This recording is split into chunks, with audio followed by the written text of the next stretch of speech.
바울이 이전에도 다른 교회를 세웠고 또 마게도냐 지역에 들어와서도 빌립보라는 교회를 세운 다음에 그 다음에 데살로니가 지역에 와서 교회를 세워서 이전에도 계속 교회를 세웠지만 바울이 직접 쓴 편지를 통해서 바울이 어떠한 교회를 세웠는가를 볼 수 있는 신약 성경의 최초의 서신이 바로 데살로니가 전서다라고 말씀을 드렸습니다.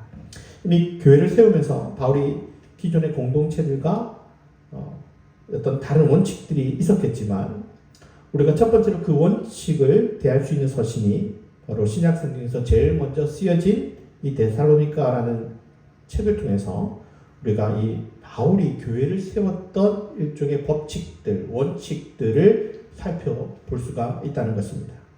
아마 바울이 처음부터 교회를 세울 때 이런 원칙을 갖고 교회를 세워야겠다라고 정했던 것은 아닐 것 같습니다.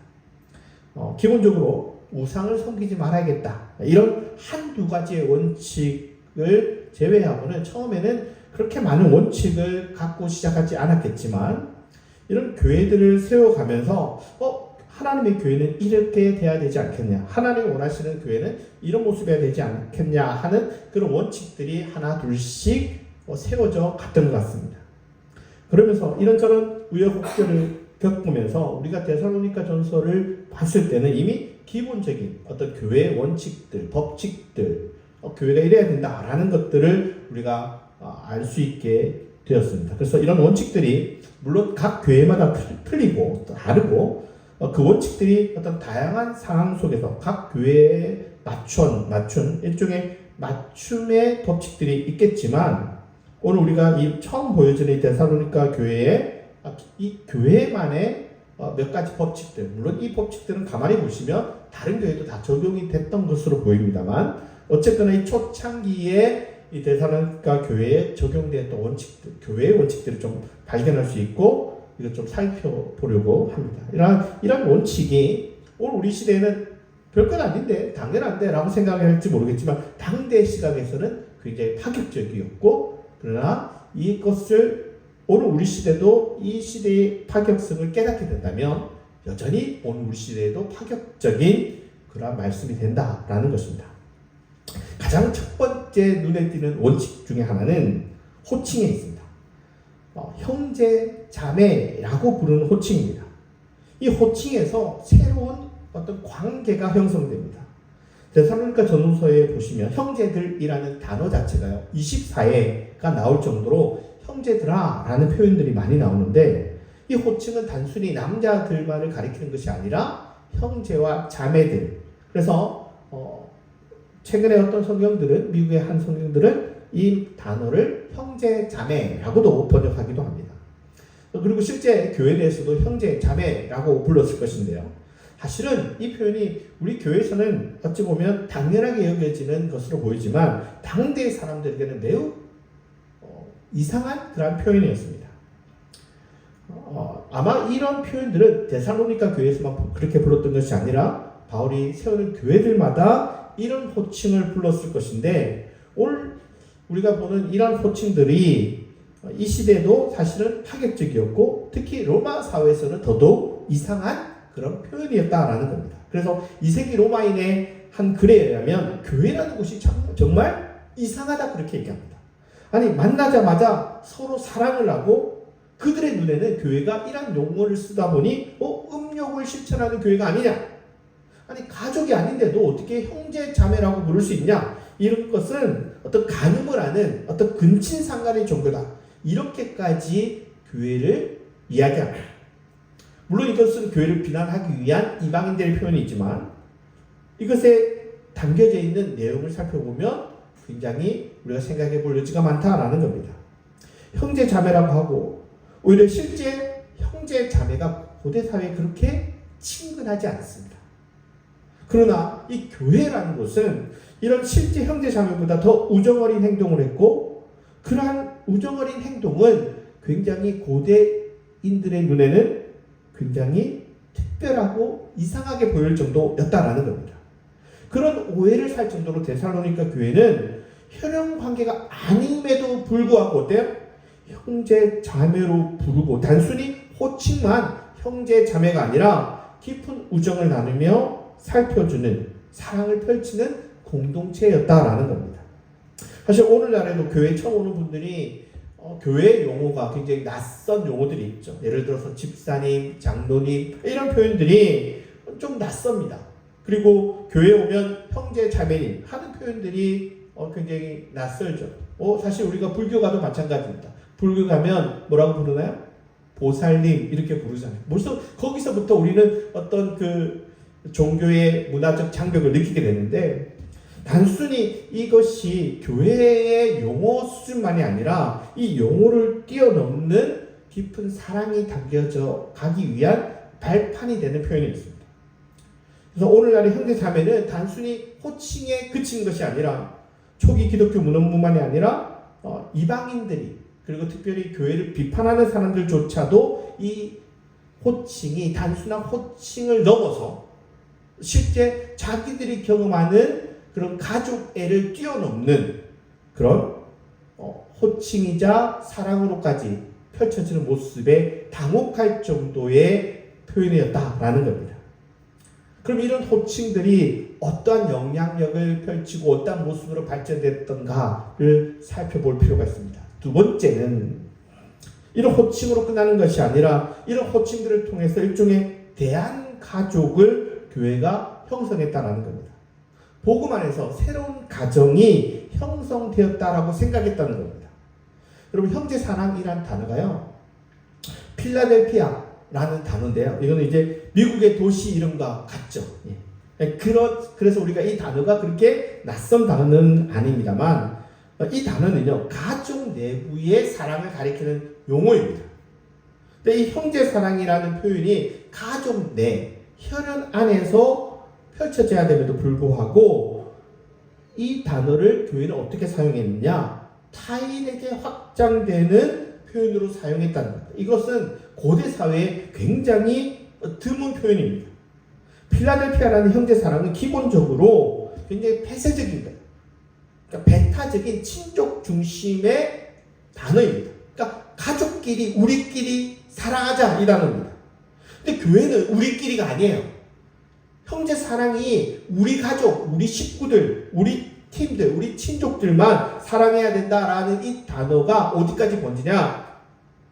유대인들, 이방인들, 남자들, 여자들, 자유인들, 노예인들, 이 경계가 허물어져서 교회가 마치 아무도 그런 꺼리낌 없이 새로운 가족을 만들어가는 그 단어의 개념으로 넓혀버린 겁니다.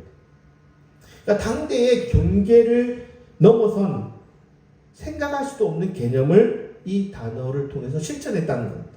완전히 다른 세계관을 펼친 거죠. 우리끼리 사랑해야 되는데 함께 사랑하자는 겁니다. 단순히 가족 안에서만 이 가족애를 펼쳐야 되는데, 놀랍게도 이 대한 공동체, 초기 교회들은 가족이 아닌 사람을 이 공동체에서 마치 진짜 가족처럼 그들을 아끼고 보살피고 사랑하고 보호해 주었다라는 겁니다. 여러분, 사도행전을 참고해서 생각해 보면 아마도 처음에는 야손의 집에서 이런 초기 거점이 이 데살로니가 교회가 시작했던 것 같습니다. 그러면서 여러 가정 단위로 모이면서 어떤 느슨하게 연결된 어떤 교회가 형성되었을 것 같은데요. 원래 로마 사회는 공개적으로 많이 모일 수가 없습니다. 법적으로 그렇게 못하도록 금지되어 있습니다. 그래서 아마도 사적인 공간에 집을 중심으로 해서 모일 수밖에 없었을 것이고, 당대 집들이 대부분 협소합니다. 조그만 공간입니다. 그것을 감안한다면 이 데살로니가 교회가 뭐 엄청나게 많지는 않겠지만 그럼에도 불구하고 한꺼번에 다 모이는 것은 거의 불가능했을 겁니다. 아마 몇 개의 어떤 가정을 중심으로 교회가 모였을 거고요. 제가 데살로니가 교회는 무엇을 중심으로 세워진 교회 가치가 높냐라고 얘기했냐면 직업 노동 콜레기아를 중심으로 교회가 세워졌을 것 같다라고 말씀을 드렸던 적이 있습니다. 그래서 콜레기아라는 것도 우리가 생각해보면 일종의 작업장일 것 같은데, 그렇다고 해서 이런 콜레기아, 이런 작업장이 우리가 생각하는 것만큼 크지 않습니다. 오히려 개인 집이나 아주 작은 공방에서 모였기 때문에 뭐 콜레기아로 형성되었던, 아니면 뭐 잘 사는 사람이 얼마나 있었는지 모르겠지만 아마도 어떤 작은 가정, 작은 공간에서 몇 개의 교회들이 만들어져서 이 교회가 형성되었던 것 같습니다. 이런 몇 개의 어떤 가정들이 모이는 교회 모임에서 호칭은 형제 자매, 정말 가족이 되는 거죠. 가족 같은 겁니다. 그리고 실제 가족처럼 이들을 보듬어주고 보살펴주는 일을 했다는 거죠. 보통은 가족끼리도 그렇게 보살피고 보듬어주기 어려운 그런 당대 사회였던 걸 생각해 보면 이 사랑의 경계를 허무는 아주 독특한 공동체가 바로 초기 데살로니가 교회였고, 이러한 대한가족의 역할을 교회가 형성했다라는 겁니다. 이 데살로니가 교회가 형태적으로는 분명히 직업 콜레기아 공방을 중심으로 세워진 교회지만, 이 교회의 내부의 모습은 어떤 당대의 어떤 공방의 모습, 당대의 콜레기아의 모습이 아니라 당대에선 찾아볼 수 없는 굉장히 차별적이고 새로운 대한 공동체, 대한 가족 공동체의 모습을 가졌다라는 거예요. 그래서 교회가 마치 가정가 됐다는 거죠. 세 번째는 이방인들이 볼 때는 굉장히 낯선 행동 중에 하나가 거룩한 입맞춤이었습니다. 5장 26절을 보면 거룩하게 입맞춤으로 모든 형제에게 문안하라라고 얘기를 합니다. 매주 모이는 모임과 그리고 독특한 호칭 그리고 이런 특별한 인사는 굉장히 친근한 어떤 관계를 형성하게 만들었을 것 같은데요. 사실 이러한 표현이 오늘 우리 한국 사회는 낯설지만 당대 가족들도요, 이런 입맞춤을 했습니다. 동등한 친구 관계에서도 이런 인사를 하는, 입맞춤을 하는 것이 일종의 인사였고요. 뭐 프랑스나 유럽도 보면 이렇게 뭐 프렌치 키스 뭐라고 하나요? 그런 키스를 하잖아요, 옆으로. 이런 것 같아요. 그러나 이 표현이 당대 사람들에 있어서 어떤 신분이 다른 경우, 예를 들어서 주인이나 노예, 아니면 신분이 높은 사람이나 낮은 사람은 어떻게 인사를 하냐면 손이나 그리고 옷자락에 입맞추는, 그래서 일종의 신분의 차별을 보여주는 그런 인사였습니다. 그런데 교회는 이 입맞춤에 경계를 허물어 버리는 겁니다. 고대 사회는 동등한 관계에서만 입맞춤이 가능한 사회였는데, 교회에서는 종이나 주인이 그 위계가 허물어지는 거예요. 여러분 밖에 나가면 주인의 손에 키스를 하고 무릎 꿇고 키스해야 될 그러한 관계들이 교회에 대해서는 어떻게 하냐? 동등한 관계로 인사를 하는 거예요. 충격적인 거예요. 고대인들이 보면 어떻게 주인과 노예가 동등하게 인사를 하지? 아니, 저렇게 높은 사람과 이렇게 낮은 계급의 사람이 어떻게 그 경계와 위계를 해체하며 인사를 할 수 있지? 충격이 올 수 있는 인사였다는 겁니다. 또 가족 외에 친구가 아닌 사람들 사이에서는 이런 입맞춤 하기가 쉬운 게 아닌데, 이러한 입맞춤의 행동을 통해서 어떤 새로운 경계 없는, 위계 없는 대한가족의 모습을 더욱더 돈독하게 되는, 그러니까 이런 행동을 통해서 이 관계가 더욱더 강렬하게 이렇게 모여지게 되는 거죠. 그래서 더욱더 강렬한 어떤 강력한 관계가 이 입맞춤을 통해서 형성되었을 거예요. 왜요? 당대 그런 입맞춤을 안 하니까. 그래서 이 관계를 통해서 이전에는 위계가 있고 계급의 관계가 허물어져서 더 친근한 관계가 형성되었을 겁니다. 네 번째는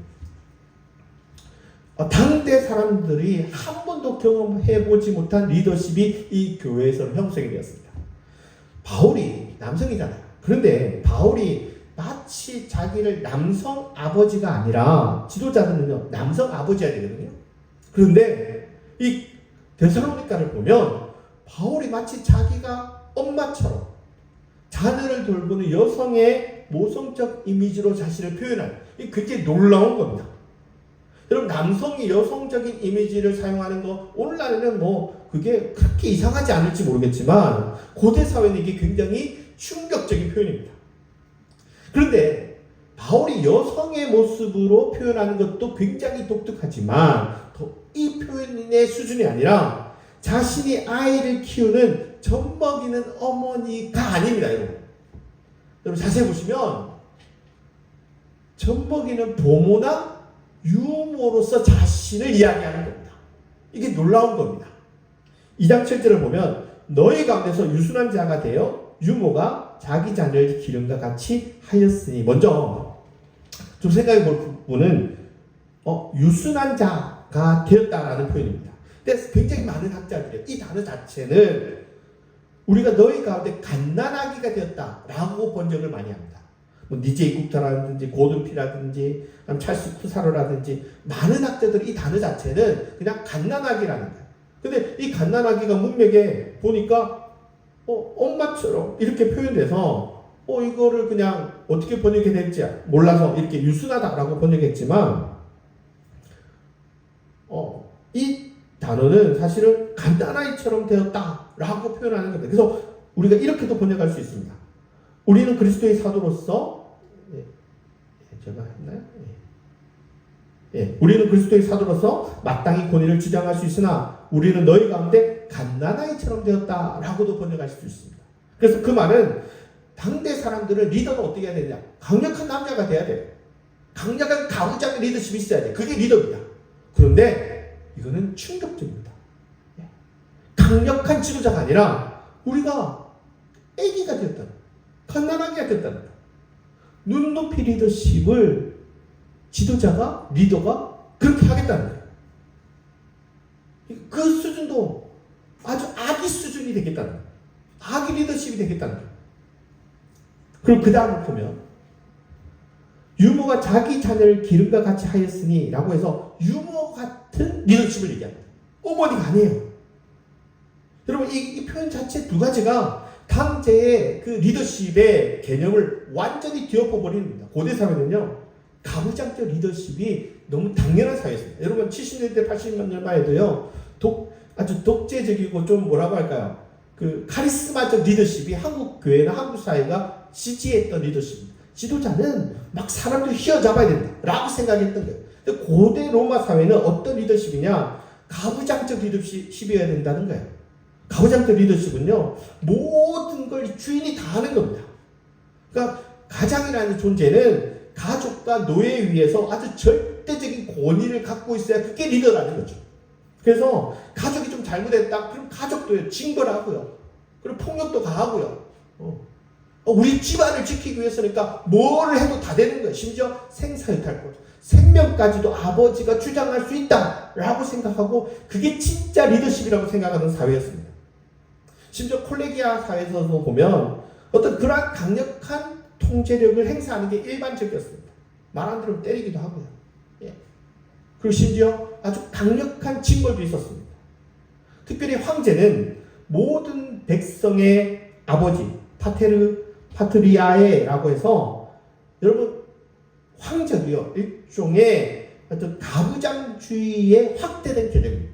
그래서 황제는 집안의 아버지가 그 모든 권력으로 마음껏 행사할 수 있는 것처럼 황제도 백성들을 마음껏 휘어잡아도 좋다. 아니, 그것이 우리가 따라야 될 리더십이다. 최고의 리더십이다. 라고 생각하던 사회였습니다. 그래서 계급적인, 상하관계적인 황제가 뭘 해도 그 권력은 당연히 따라야 된다. 라고 생각했던 사회였습니다. 근데 바울이 당대 리더십을 완전히 뒤집어 버리는 겁니다.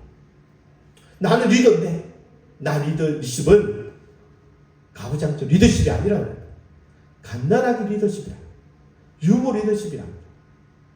아니, 심지어 어머니 리더십도 아닙니다, 여러분. 놀라운 건, 여러분, 고대 사회 여성도요, 강한 어머니가 있습니다. 그런 어머니의 눈치를 보면서 아이를 키우는 그런 모습이 아니라 그보다 더 낮은, 더 눈높이를 낮춘 리더십이라고 할 수 있습니다. 당대 여성이요, 남성에 비해서 위치가 낮습니다. 계급적으로 낮습니다. 그렇다 하더라도 이 가부장적 리더십을 발휘할 수 있는 가정에서의 어머니는 나름대로 여성이지만 또 여성으로서 제법 높은 위치를 갖고 있는 여성도 있을 수 있습니다. 특별히 남편이 권력이 좀 더 강해요. 남편이 굉장히 대단한 사람이에요. 그러면 그 여성도 그 남편 못지않은 권력을 가진 그러한 일종의 또 다른 가부장이 되주기도 합니다. 그런데 유모는 다르죠. 유모는 어차피 피고용인데다가 노예 신분인 경우가 많습니다. 그러니까 아무리 뭐 여성이 뭐 계급이 낮다 하더라도 밖에서는 또 다른 가부장의 모습이 있는데 이 유부는 어떻게 해도 무조건 낮은 위치의 여성일 수밖에 없습니다. 바울은 지금 아버지, 어머니의 리더십이 아니라 갓난아기 리더십이랍니다. 유모 리더십이랍니다. 듣도 못한 리더십으로 이 공동체를 이끌어가고 있는 겁니다. 강압적이고 폭력적인 위치, 내려다보는 위치가 사실은 그 공동체를 이끌어가기 너무 편합니다. 한국 사회, 한국 교회도 늘 그렇죠. 카리스마 리더가 한마디 하면 따르라. 그럼 따르게 하는 게 그게 편한 거예요. 그런데 바울은 그런 공동체를 원하지 않습니다. 자기가 굉장히 강력한 카리스마가 왜 없겠습니까? 자기가 어떤 사람을 치유하기도 하고요. 그 교회 공동체를 세우기도 했고요. 얼마든지 카리스마적 리더십을 발휘할 수 있음에도 불구하고 자신의 강함이나 자신의 능력이나 자신의 힘이나 자신의 어떤 지위를 자랑하는 것이 아니라 아무것도 갖지 못한 아이, 아무런 능력이 없는 그 보모, 그러한 존재로 다가가는 겁니다. 이걸 좀 더 성경적인 표현으로 쓴다면 서로 섬김, 서로 도움의 자세로 리더십을 세우는 겁니다. 여러분, 가부장적 세계관에서 듣도 못한 리더십을 만들어 갔던 겁니다. 당대의 가족 개념을 넘어서 대한가족이라는 스펙트럼을 넓힌 것도 대단한데 그것으로 끝난 것이 아니라 내 말이면 들어, 내 말이면 다 따르라, 이러한 가부장적인 리더십이 훨씬 더 그 공동체를 이끌어가는데 편할 것임에도 불구하고 평등한 수준이 아니라 그보다 더 낮은 리더십입니다. 서번트 리더십입니다. 종의 리더십입니다. 여러분, 빌립보서 우리가 공부했죠. 빌립보서 개념으로 얘기하면 케노시스 리더십입니다. 자기를 다 비우는 겁니다. 자기의 권위를 다 내려놓는 겁니다. 그러한 리더십으로 만들어가는 너무나도 차별된 공동체의 모습이 교회였다면, 여러분, 한국 교회에서도 구경하기 힘든 리더십입니다. 오늘날 대단하고 더 놀라운 공동체를 만들어갔다는 한국 교회에서는 찾아본 적도 들어본 적도 없는 리더십입니다. 지금 갓난아기와 유모라는 이 바울의 표현은 당대의 사고관에서는 절대 나올 수 없습니다. 이거는 불가능합니다. 여러분, 카리스마 리더십이 중요하다라고 생각하는 한국 사회에서 이런 그 시대 때 이런 생각을 꺼낼 수 있었을까요? 불가능합니다. 그러나 그러한 리더십을 이끌어 갔다는 거죠. 다섯 번째입니다. 당대와는 또 다른 돌봄과 한대 공동체였다는 겁니다. 위즈덤 주석이라고 해서요, 그 페미니즘 관점으로 쓰여진 주석이 있습니다. 여기 이제 한국 학자인데, 한국 학자가 이 주석에 원래 외국 주석인데요, 포함될 정도로 한국 교회 이제 학자들도 이러한 세계적인 주석에 들어오기도 했는데, 이 책에서는 뭐라고 얘기하냐면, 이 데살로니가 교회가 어떤 학자는 데살로니가 교회가 남성적 교회 같은데, 남자만 있는 교회 같은데 라는 견해가 있습니다. 그런데 이 학자들은 아니야, 이 데살로니가 교회는 오히려 여성적 공동체 같다는 거예요. 이것도 한번 다음에 기회가 되면 얘기해 보겠습니다. 그 이유가요, 이 교회가 환대하는 공동체이기 때문입니다. 환대는 대부분 누가 하나요? 남성보다는 여성이 더 이러한 주체의 역할을 많이 하는 거죠. 데살로니가 교회가 박해와 사회적 배제를 겪으면서도 이 교회가 했던 행동은 뭐냐면 우리들끼리만 그래도 뭉치자, 이게 아닙니다. 사회가 우리를 배제해, 그럼 우리도 배제하겠어, 그러지 않습니다. 굉장히 놀라운 건 그 사회가 교회를 힘들게 하고 고통스럽게 하고 박해하고 사회적으로 배제시켰음에도 불구하고 그들은 누가 우리 공동체에 오든지 환영하더라는 겁니다. 남은 우리를 자꾸 배제하고 왕따시키는데 아니라는 겁니다. 서로를 위로하고 약한 자를 돌보는 것이 이 교회의 핵심 개념이었다는 겁니다. 5장 14절을 보면 마음이 약한 자들을 격려하고 힘이 없는 자들을 붙들어주며 모든 사람에게 오래 참으라. 여성적인 이미지죠. 여성이 주체가 됐다는 이 여성학자들의 주장을 고지고대로 다 동의하지 못한다 할지라도 이 데살로니가 교회가 환대와 친교의 공동체라는 것만큼은 부인할 수 없는 사실입니다. 여러분, 그러면 고대 로마 사회는 환대가 없었냐? 있습니다. 없지 않습니다. 그런데 고대 사회의 환대라는 건 일종의 계급적인 나에게 필요한 그러한 관계 속에서만 맺어지는 관계입니다. 우리가 흔히 제가 종종 얘기하지만 후원자와 수혜자, 패트론 클라이언트라고 하는 일종의 엘리트 남성이 어떤 약한 사람을 도와주는데 그 이유는 그렇게 하면서 내 사람 만드는 겁니다. 수직적 관계가 되는 겁니다. 그러니까 수평적 관계를 원하지 않아요.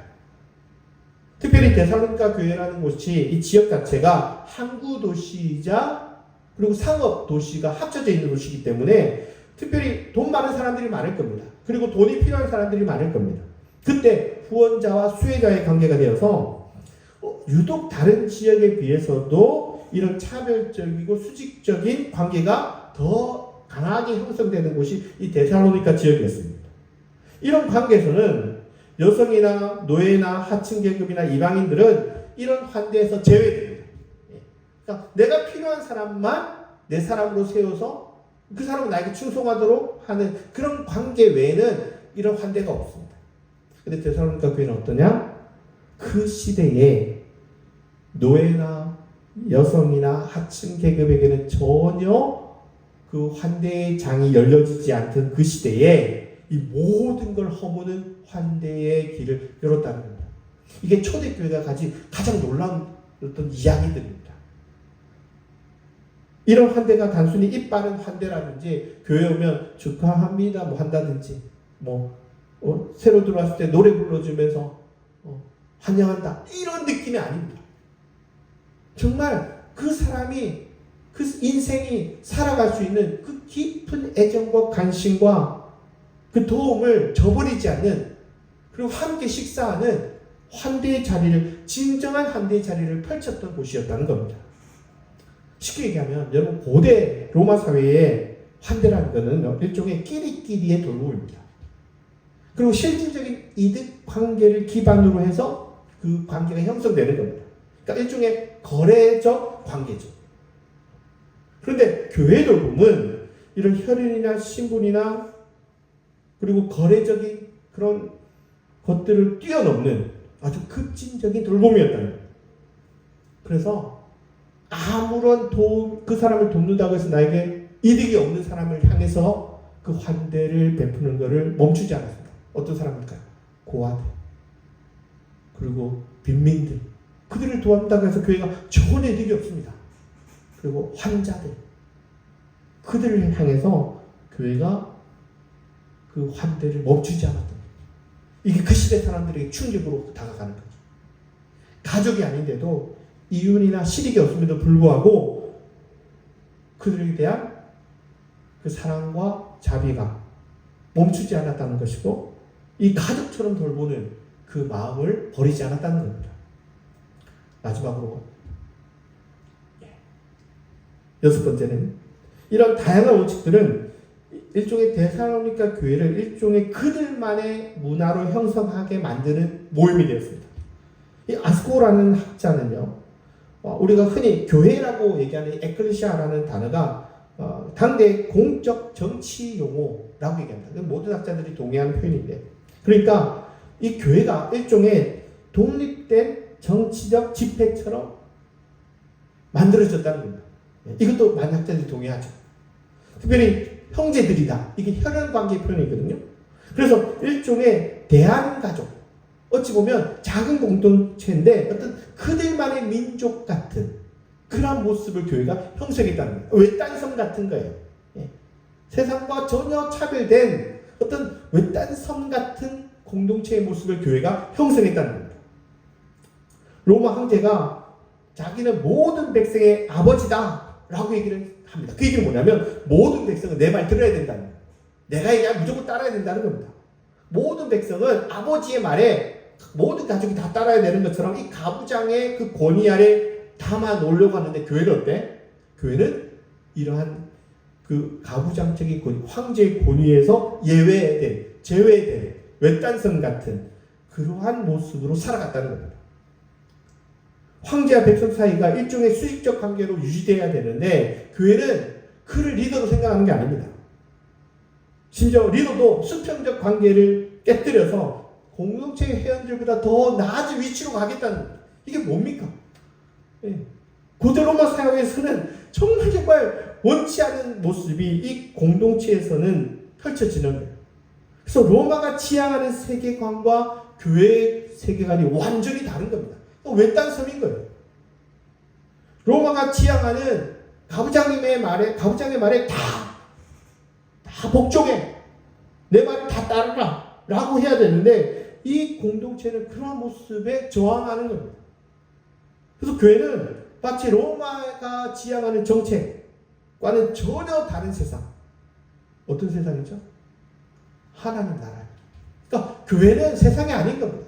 이 땅에 있지만, 이 땅에 있음에도 불구하고 교회는 하나님 나라가 돼야 되는 거예요.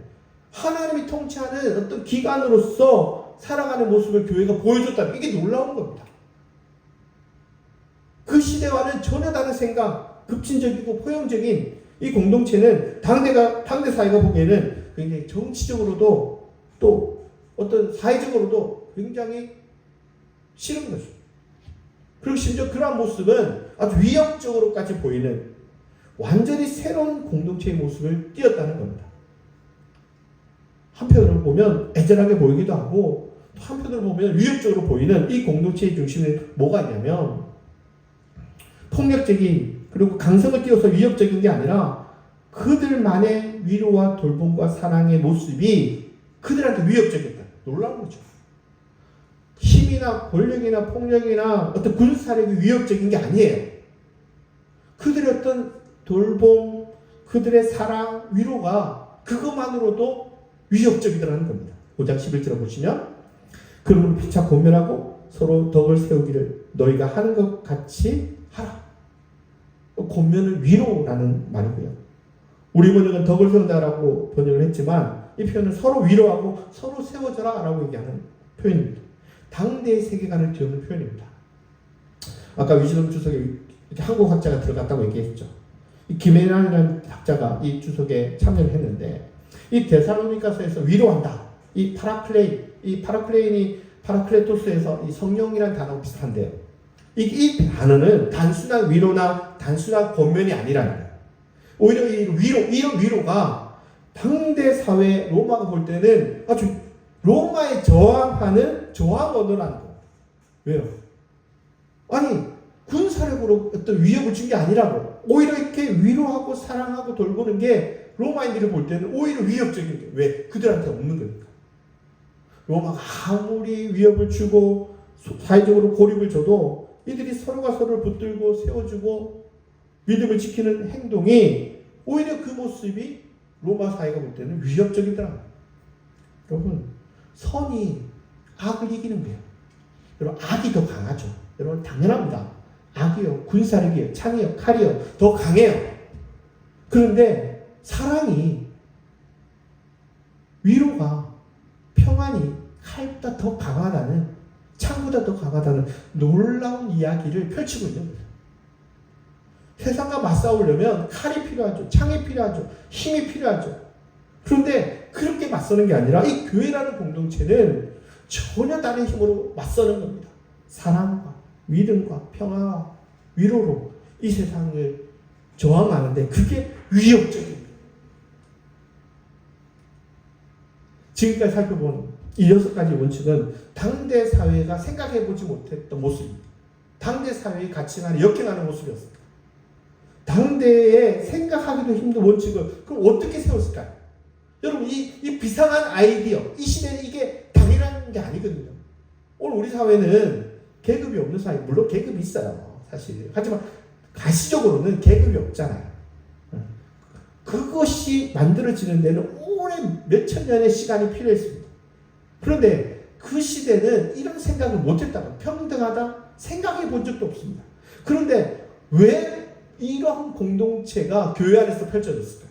바울이 머리가 너무 똑똑해가지고, 너무 비상해가지고, 이런 원칙을 만들어냈던 걸까요? 아니면 그 교회 구성원들을 모아가지고, 야, 너네들 정말 하나님의 나라지 않냐, 교회가. 그러니까 너네들이 좋은 아이디어를 하나씩 좀 내놔봐. 너희들이 생각하는 하나님이 원하시는 교회 공동체가 어떤 모습이면 좋겠냐? 너네들 소원들 하나씩 써봐. 소원 수리해줘가지고 만든 아이디어일까요? 여러분, 어디서 온 아이디어일까요? 여보세요. 제가 이 데살로니가를 보면서 매우 놀라운 표현 하나를 발견했습니다. 4장 9절에 보면요. 형제 사랑의 가나에는 형제 사랑이라는 게 이 교회가 이 아이디어를 펼칠 수 있는 그 응축된 힘이거든요. 그 6가지가 바로 여기서 시작하는 겁니다. 사랑에서 펼쳐지는 겁니다. 그런데 이 응축된 힘이 어디서 왔냐? 너에게 쓸 것이 없으면 너희들 자신이 하나님의 가르침을 받아 서로 사랑하는 거죠. 여러분, 바울이요. 데살로니가 교회의 그 모두 폭발적인 힘이 이 형제 사랑에서 펼쳐지는 건데 그들을 칭찬하면서 새로운 용어 하나를 딱 만들어냅니다. 그게 뭐냐면 하나님의 가르침을 받으니라는 단어입니다. 데오 디다크토스라는 단어입니다. 바울 이전에 어떠한 그리스 문헌에서 찾아볼 수 없는 표현이에요. 학자들입니다. 신의 가르침을 받으니라는 단어가 없대요. 이것과 유사한 표현이 보니까 유대인 철학자 필로라는 학자가 스스로 배운, 그래서 아우도 디닥토스라는 단어가 뭐 그나마 비슷하더래요. 그러니까 바울이 유대인이니까 이 표현을 알았을 것 같아요. 그런데 이 표현을 번역해서 뭐라고 했냐? 하나님께 배운 데오 디다크토스라는 새로운 표현을 만들어낸 것 같다라고 아스코우라는 학자가 얘기를 합니다. 그러니까 바울이 머리가 너무 똑똑해갖고 새로운 아이디어를 딱 만들어냈다는 거지. 아니면 공동체 사람들에게 너희들 소원 수리해 줄 테니까 소원 하나 써봐 라고 해가지고 아이디어를 모았다든지가 아니라 이 모든 아이디어가 어디서 왔다? 하나님의 지혜로부터 왔다. 놀라워. 저는 이게 예수님의 십자가, 예수님의 생애가 이걸 보여준 게 아닌가 생각을 합니다. 바울이 말한 그 갓난아기 유모 리더십 어디서 나옵니까?